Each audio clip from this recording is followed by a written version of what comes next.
Madame, monsieur, bienvenue dans Reporter, dans un décor de circonstances.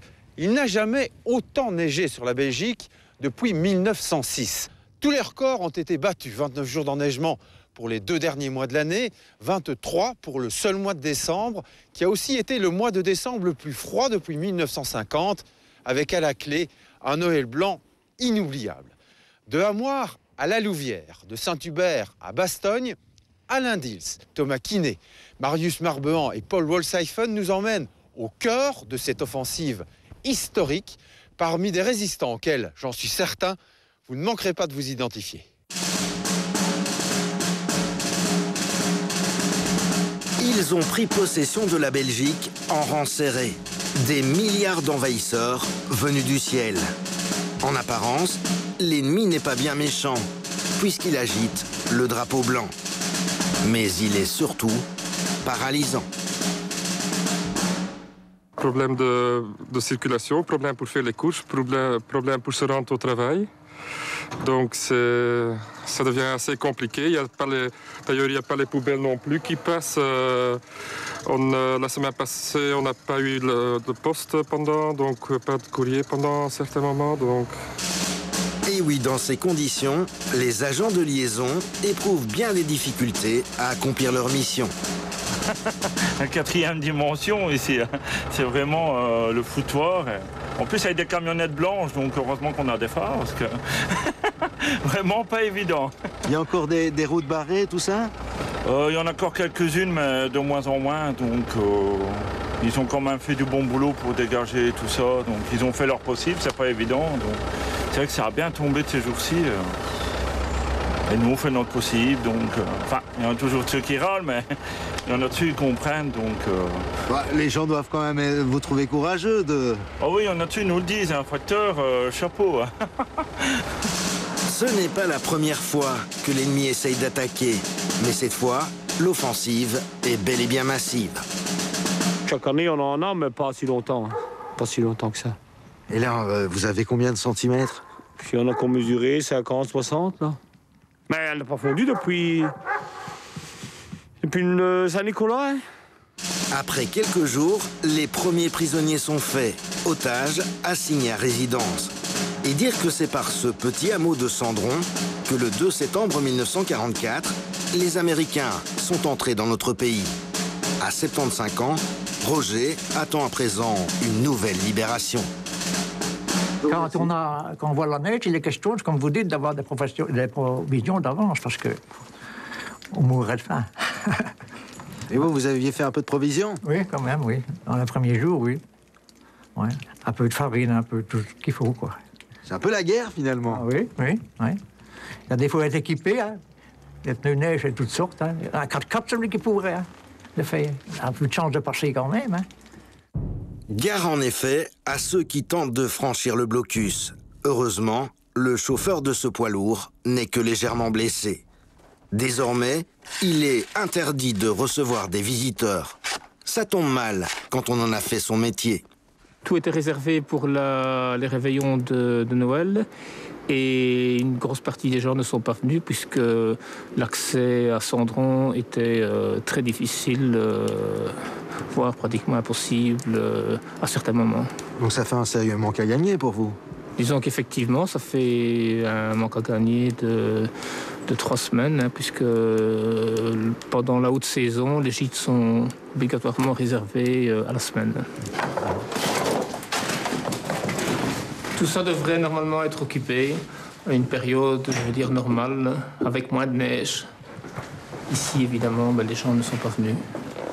Mais vous gardez le moral? Il y a pire que nous autres. Hein. Il faut bien penser qu'il y a des gens qui ont replié leur voiture, il y a des toits qui sont effondrés. On n'a pas eu tout ça, donc on croise les doigts. À 20 km de là, par contre, l'ennemi a frappé fort. On voit la camionnette qui se trouve à l'intérieur. Une frappe au hasard, peut-être pas. Du gaz, du charbon, du pétrole. À défaut de sel, cela peut faire fondre la neige. Alors, à la veille de Noël, l'occupant s'est vengé. Cruelle représailles. Heureusement qu'il n'y avait personne. Voilà, c'est ça. C'était en activité, encore en activité. Ça aurait pu se passer avec plein de personnes à l'intérieur. Et voilà, quoi. Et on est passé, nous, de la journée. On était en activité ici dans la journée. Et rien, même pas un craquement, rien du tout. Et ça s'est écroulé sans prévenir? Sans prévenir, on a juste été avertis par l'alarme qui s'est déclenchée. Mais quand on est arrivé, forcément, on n'a eu qu'à constater les dégâts, quoi.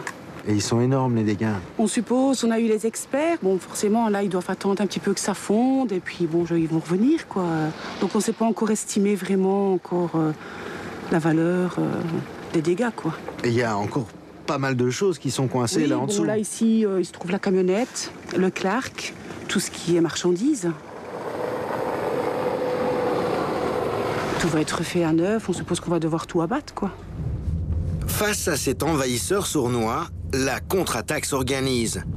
Comme ici, à Amoir, 50 soldats du feu, tous volontaires, pour tenter de briser l'encerclement. On va venir vous rejoindre avec le 4x4 et on va prendre une tronçonneuse. Ça va? Les chutes de neige, les routes coupées, les routes barrées, les dizaines d'arbres qui tombent sur des câbles électriques, etc. Les maisons sans électricité, effectivement, c'est du jamais vu. Et comment est-ce qu'on fait face à ça quand on n'a que des pompiers volontaires, finalement? Les pompiers volontaires, voilà, ils sont, comme vous le dites, ils sont volontaires. Chance pour nous, c'est les congés de fin d'année. On a eu un peu plus de personnel disponible et ils se mettent à la disposition du service. Et voilà, c'est une chance pour nous.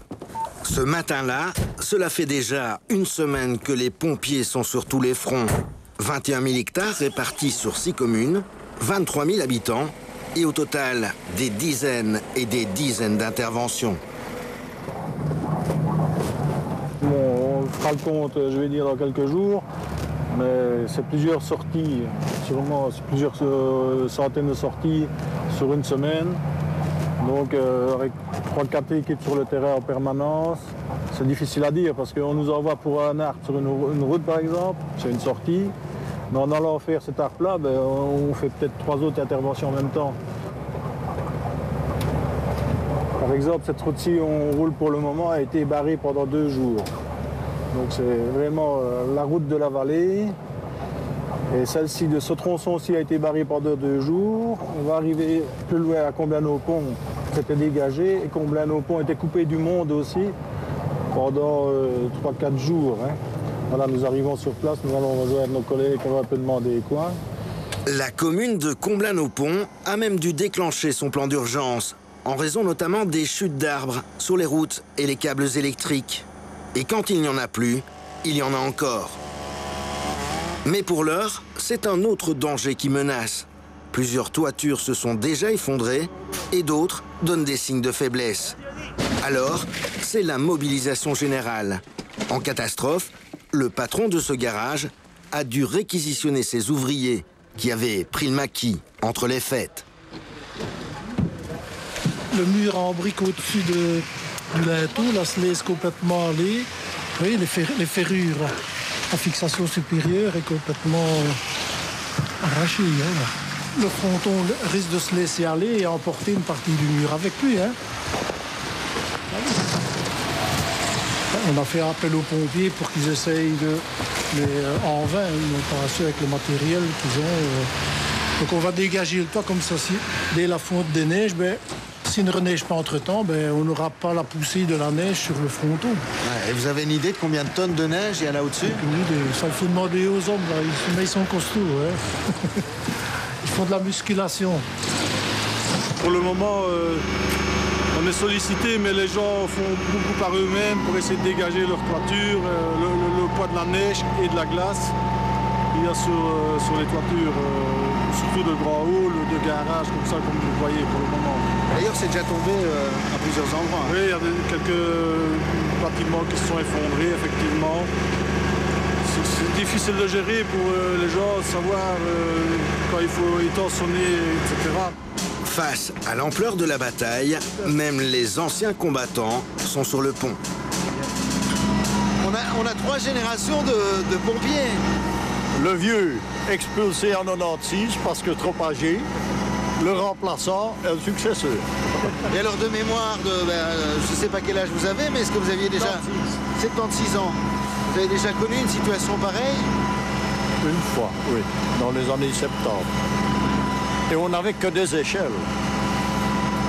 On avait des grandes échelles escabelles et on montait à 8 mètres de haut. Et on avait des braquets et des scies, ni tronçonneuses, rien de tout. Comme des anciens Belges. Les pompiers doivent maintenant aller inspecter le toit du hall omnisport de Comblain-au-Pont. Mais ils ne sont pas toujours accueillants libérateurs. C'est vrai, je ne suis pas contente, pas du tout. Sur ce coup-là, cette dame, toutefois, se trompe de cible. Moi, devant chez moi, le chasse-neige est passé. Ah ben, c'est bien, il est passé. Moi, j'ai voulu rentrer dans mon garage, je n'ai jamais su.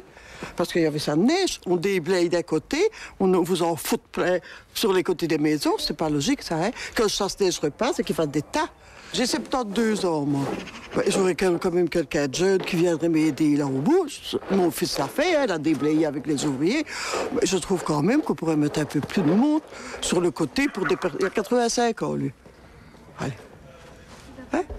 Le bourgmestre est là pour effectuer la visite des infrastructures sportives en compagnie des hommes du feu. Décidément, l'ennemi n'a pas de pitié, même pour les enfants. Car pour les stages de basket, désormais, c'est foutu. Mais c'est surtout les barres qui torchent.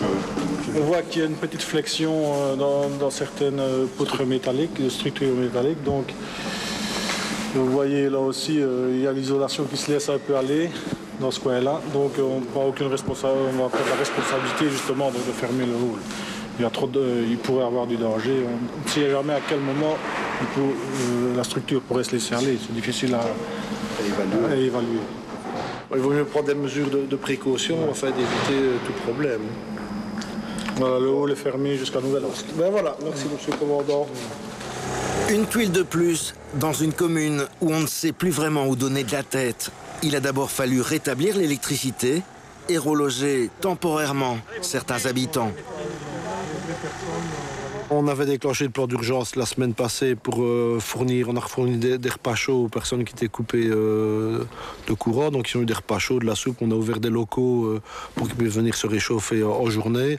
Et on leur a donné l'occasion de se reloger dans des hôtels mis à notre disposition par une société de sport aventure et aussi par une maison de repos qui a mis 2 chambres à disposition de la commune pour reloger les personnes sans chauffage et sans électricité. Désormais, l'urgence est passée. Mais la contre-offensive se poursuit. Une semaine après l'attaque groupée des Flocons, il faut encore libérer certaines voies stratégiques. Je dis heureusement également qu'on a eu l'aide à la fois des pompiers d'Armoire, des pompiers d'Ewaï, de la protection civile et du SPW qui a engagé aussi des bûcherons pour venir dégager les voiries nationales. Sinon, c'était vraiment, on aurait dit, une zone de bombardement entre Comblain et Ewaï. Il y avait des dizaines d'arbres bouchés, des poteaux arrachés. On aurait vraiment dit une zone de guerre. Non, c'est une route normalement ici. Vous voyez, c'est la route principale, c'est une nationale. Et pour le moment, le travail n'est pas encore terminé. Pour le moment, les camions tournent pour continuer à déneiger. On va essayer de déneiger un peu les places et les accès au commerce maintenant, mais la priorité est aux voiries. Et dans le cours de l'après-midi et les jours qui suivent, on va un peu s'atteler maintenant à déneiger les places et les accès au commerce. Dominique, bloqué dans sa station-service Marie-Claire, encerclé par la neige, on replonge dans la poudreuse après la pause. Énormément de neige, mais pas nécessairement beaucoup d'heureux. Les loueurs de ski, notamment, n'ont pas été nécessairement à la fête. Mais avant de les retrouver, direction Comblain-au-Pont et son pompiste, seul au monde. Rétablir le ravitaillement, certains en rêvent depuis 8 jours. Le long de cette nationale, Dominique Castronovo se sent bien seul. Sa station est inaccessible, sauf au prix d'un détour de plusieurs kilomètres. C'est personne. Comme vous pouvez le constater, depuis dimanche, j'ai dû me frayer un chemin pour venir ici remettre un peu de chauffage et ce qu'il faut pour pouvoir survivre. J'ai loué un groupe, j'ai tombé, je crois, un jour et demi ou 2 jours sans électricité, sans chauffage, sans rien et tout. Je suis allé louer un groupe. C'est ça, parce que pendant plusieurs jours, vous avez véritablement été coupé du monde. Coupé carrément. Écoutez, moi, je ne sais rien faire. Il y a d'autres qui sont dans le même cas que moi. Il n'y a pas que moi dans la vallée. Hein. Je suis allé un petit peu voir hier. Mais c'est dommage que l'épandage ne vient pas donner un coup de main. Je ne saurais pas dire. On n'est vraiment pas donné. Surtout, j'ai fait un gros investissement. Moi, ici, j'ai remis la station aux normes il y a 5 ans d'ici. Et j'ai des fameuses notes à payer. Tous les mois, c'est 2500 € qui tombent. Et là, il y a une fameuse perte sèche, là. Disons que dans mon shop, il y a facilement entre 700 et 800 € tous les jours. Hein, faites le compte hein, depuis dimanche passé, je vais dire. Hein. 700 à 800 € par jour, sans compter le carburant. Heureusement, certains résistants commencent à sortir du bois. Je connais monsieur, je me suis dit, il ne doit pas avoir beaucoup de clients aujourd'hui. Voilà, ça fait du bien de voir monsieur. Bonne année, une bonne fête, hein, on ne s'est pas vu. Voilà. Parce que justement, monsieur nous expliquait que depuis une semaine, il n'y a pratiquement plus de clients. Je suis vraiment passé par sympathie pour lui. Je ne serais pas venu chercher du mazout si ce n'était pas pour lui. Et vous avez fait un grand détour alors? Ah oui, puisque je viens de Comblain, j'ai fait le tour par Chanx et puis je suis revenu ici. Voilà. Heureusement que j'ai quelques clients comme ça. Je vous souhaite bonne chance. Merci, au revoir. Je vous remercie. Ça lui a coûté quand même pas. Et on peut avoir du mazout? Je vais aller vous le créer.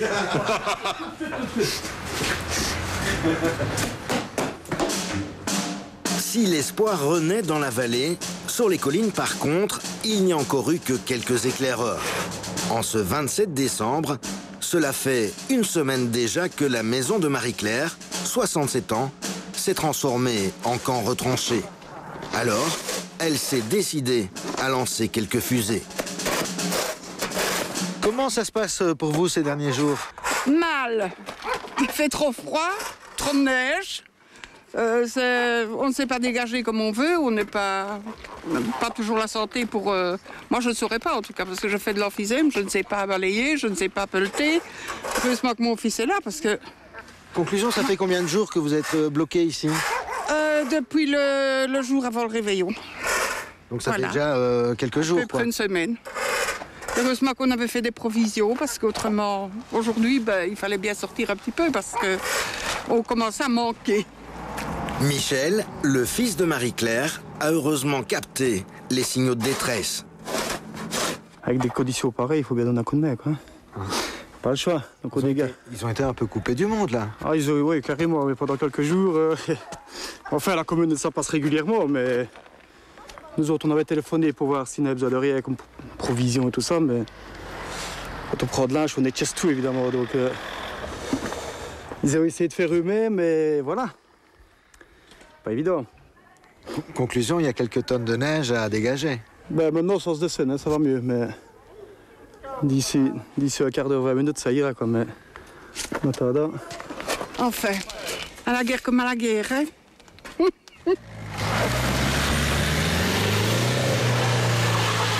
C'est la même chose pour tout le monde. On a eu une petite fuite d'eau. Le monsieur des eaux ne savait pas redémarrer non plus. Hein. Il n'a pas su monter et il ne savait pas redémarrer. On a dû aller le pousser pour qu'il puisse repartir. Dans cette interminable bataille, même ceux qui pactisent avec l'ennemi en sont pour leurs frais. Ici, à 525 mètres d'altitude, on espérait bien faire son beurre grâce à l'occupant. 60 cm, un enneigement exceptionnel. Pourtant, les 250 paires de skis n'ont pas toutes trouvé preneur. Vis-à-vis de 2001, il y a beaucoup moins de monde. On pourrait dire 40% en moins. Il y a quand même beaucoup de gens qui sont restés chez eux. On nous demandait toujours de rester à la maison, car les routes sont bouchonnées partout. Et tout ça, ça fait du tort à nous. Hein. C'est quand même des Bruxellois, des Namurois, des Français et des Hollandais. Et c'est un paradoxe parce que les conditions sont excellentes. Oui, vous l'avez déjà dit, mais ça oui. Allez expliquer, allez demander ça. Il ne faut pas demander ça à moi, nous habitons sur place. L'ennemi n'a épargné aucune région du pays, même là où le noir charbon fait souvent fuir le blanc conquérant. À La Louvière, par exemple, on a aussi entendu le son du canon. C'est pas évident pour sortir, madame, quand on a un certain âge. Non, justement, on a peur de tomber. Hein. De tomber, c'est rien, mais c'est les conséquences. Si on se casse quelque chose, On ne se remet pas aussi vite que quand on est jeune, quoi. Et donc, aucun chasse-neige dans la rue, rien du tout depuis plus d'une semaine? Rien du tout. Plus qu'une semaine, hein? Ah, oui, plus que ça. Ah, ça fait bien 15 jours maintenant. Rien du tout. Pas de sel, pas de chasse-neige, rien. On le voit, les voitures ont toujours un peu difficile, hein? Et encore, maintenant, les voitures roulent parce que pendant quelques jours, il n'y avait pas de voitures qui passaient ici. Et sur les trottoirs, je suis venue avec le sel de cuisine pour dire de dégeler un peu parce que c'est toujours embêtant. Si quelqu'un se casse une jambe sur le trottoir, on est plus ou moins responsable aussi, mais bon. Jusqu'à 32 cm devant la porte, malheureusement, il n'y a pas encore de poussette 4x4. Plus, je ne sais pas faire. Non. Non. Voilà. Et dans votre cas, c'est d'autant plus délicat que vous n'avez pas de voiture. Ah ben non. Donc on reste à la maison, au chaud. On n'a pas de choix. On attend qu'il y ait quelqu'un qui vienne par ici pour éventuellement bouger. Et mon mari travaille à pied, donc voilà. Ça, bon, à la Louvière, c'est quand même pas... C'est quand même hallucinant, non? C'est quand même une ville, donc un petit village, je peux comprendre, mais là, c'est quand même... ouais. Des chenilles, voilà peut-être la solution. Il est un pays où l'on en trouve depuis une autre grande offensive. Mais voilà, cette fois-ci, elles n'ont pas réussi à briser les lignes. Le passage était facilement divisé par 3, par 4 même. Les touristes qui sont venus dans les gîtes sont restés dans les gîtes. Donc on a fait des réveillons sans faire trop de dépenses parce que c'était pas possible de se déplacer. Résultat, calme plat, permission supprimée, pas même un peu de marché noir. Coup très dur, oui, parce qu'on ne voit personne, personne n'ose prendre la route et puis encombré, les trottoirs sont encombrés de neige et on ne pousse pas la porte, tout simplement. Donc il y aura un sérieux manque à gagner. Oui, c'est la première fois de notre existence depuis 1968 que nous avons des jours sans vente aussi nombreux en décembre. Donc c'est vraiment un très sale coup. Ah oui, c'est certain. Il y a des gens qui parlent de 30%, mais je suis certain qu'il y en a que c'est 50 et 60%. Alors, derrière les barricades, on attend patiemment des jours meilleurs. Et on se rappelle un autre état de siège. Donc vraiment un sérieux manque à gagner. Oui, un sérieux manque à gagner. Franchement, oui, la semaine de Noël a été catastrophique. Oui. Finalement, c'est un peu finalement comme si Bastogne était une nouvelle fois encerclée comme en 44. Voilà, exactement. Ça fait longtemps qu'on n'avait plus vu autant de neige et autant de difficultés pour se parquer également. Énormément de difficultés, donc beaucoup de personnes ne sortaient pas de chez elles. Un encerclement. Un encerclement, voilà. Exactement. Ici, certains ont écouté la radio, persuadés qu'elle était tombée aux mains de l'ennemi. C'est clair que les médias ont joué beaucoup quand on annonce aux gens le matin, écoutez, restez chez vous, et du verglas, ainsi de suite. Donc ça n'incite pas les gens du tout à venir, alors que quand même, on peut quand même dire à certains endroits et certaines places, on pouvait quand même circuler. Donc il ne faut pas non plus tout pénaliser, quoi. Un gros manque à gagner pour vous ce mois de décembre? Un gros manque à gagner, effectivement. C'est clair que depuis 17 ans que nous sommes ici, on a rarement vu un problème de ce genre-là, en tout cas. Et je pense que c'est un peu dommage que les gens, en tout cas les médias, ne se rendent pas compte des fois de l'impact qu'ils ont sur une histoire comme ça, où les gens sont vraiment restés chez eux. C'est un gros problème, ça c'est clair. En d'autres temps, ceux-là avaient réussi à nous libérer. Mais cette fois, les armes n'ont été d'aucun secours. Tout le monde a été bloqué, les routes étaient quand même assez bien chargées, donc oui, on a eu quand même une chute de fréquentation de plus ou moins 150 personnes par jour, quoi. Donc finalement, il y a même des journées où vous n'avez vu pratiquement personne. Pratiquement personne. On est resté toute seule sur le site parce que nous, on a réussi à braver la neige, ce qui n'est pas toujours évident parce que pour être dégagé, ici, c'est pas toujours facile. Fin de la semaine dernière, une éclaircie, enfin. L'occupant recule, comme atteint d'un mystérieux mal. Finalement, le dégel, ça sera peut-être la libération. Sûrement, ça c'est clair. Maintenant, il ne manquera plus qu'à reboucher les trous. Dans la route, je ne sais pas si vous avez vu en venant que toutes les routes ont des beaux petits trous. Et voilà, Ouais. après. La bataille de la neige s'achève, mais celle des trous commence. Voilà, exactement. Il va falloir de la main-d'œuvre pour ça aussi.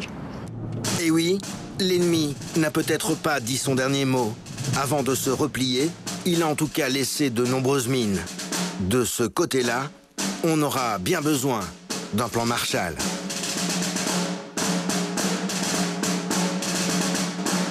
Les routes en mauvais état, c'est un autre combat, un autre épisode peut-être pour Reporter. Celui de ce soir s'achève avec quelques images cartes postales de cette offensive hivernale qui nous laissera aussi quelques étoiles dans les yeux. Merci de nous avoir suivis. À la semaine prochaine.